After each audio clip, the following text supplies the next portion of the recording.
Mr. D, nali njogera ku WhatsApp nishampereze nambaye kati nabeera njogera naye nze nabuza hayi nga bino betuna okwogerano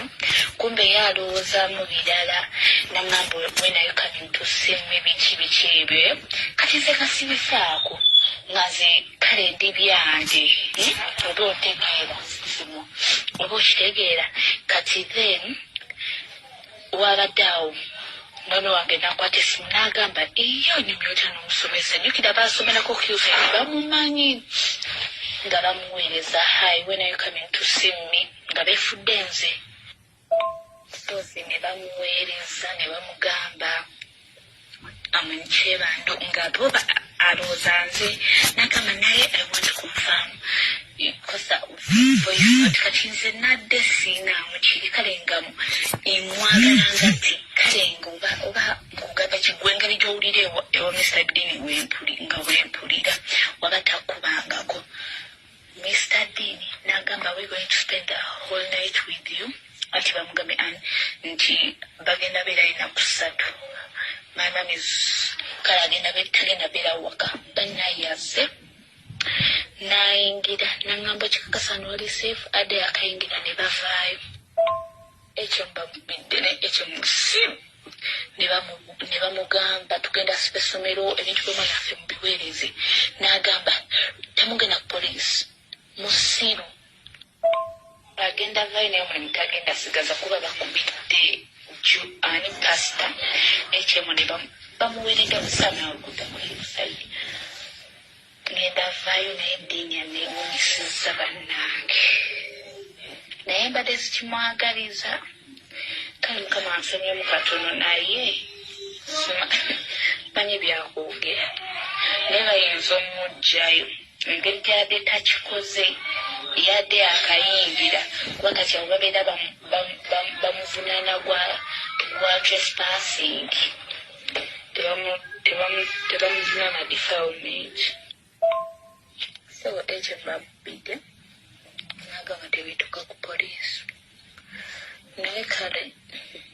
lwakubasiize nze sinze yabadde amuweereza meseji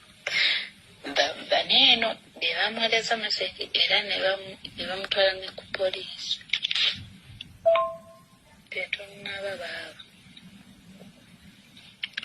tetunasalawo naye era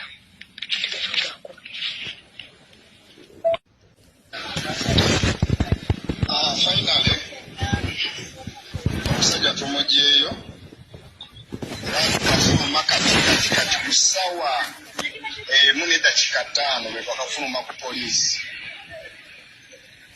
sobona nga basobodde okubeererawo diine waffe amazima tugazudde amazima omuntu basobola okukusuula mu buzibu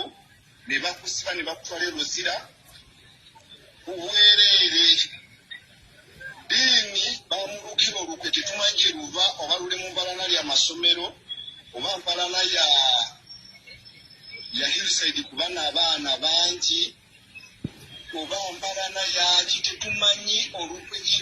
kubanga tubuliddwa ne bakomplainanti okujja ku poliisi tetubalabyeko wabula bakulaga bulazi simu ndi n'essimu ya komplainanti eri wano ajja naye nga tewali kiraga nti omusajja mutuufu alina kye yakola Diini bamuluka okuva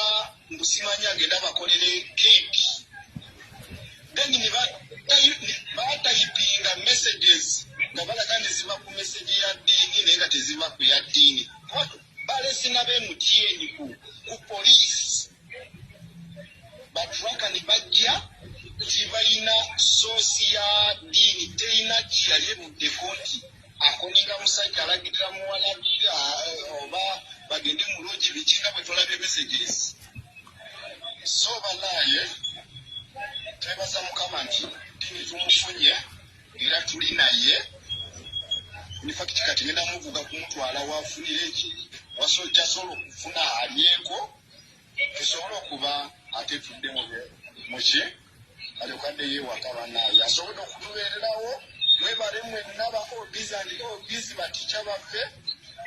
mikwano gyaffe infacti benkola nabo abasobodde okumba amafuta bafadde n'amafuta ku okugenda giwenkolera okugenda okulaba masita wange so neyanzege bannaayo omusajja avuddeyo era agenda kudda nga biri munyakku eripootinga next week era nze agenda omuvuga muleete ku poliisi e Kawempe. Thank you very much.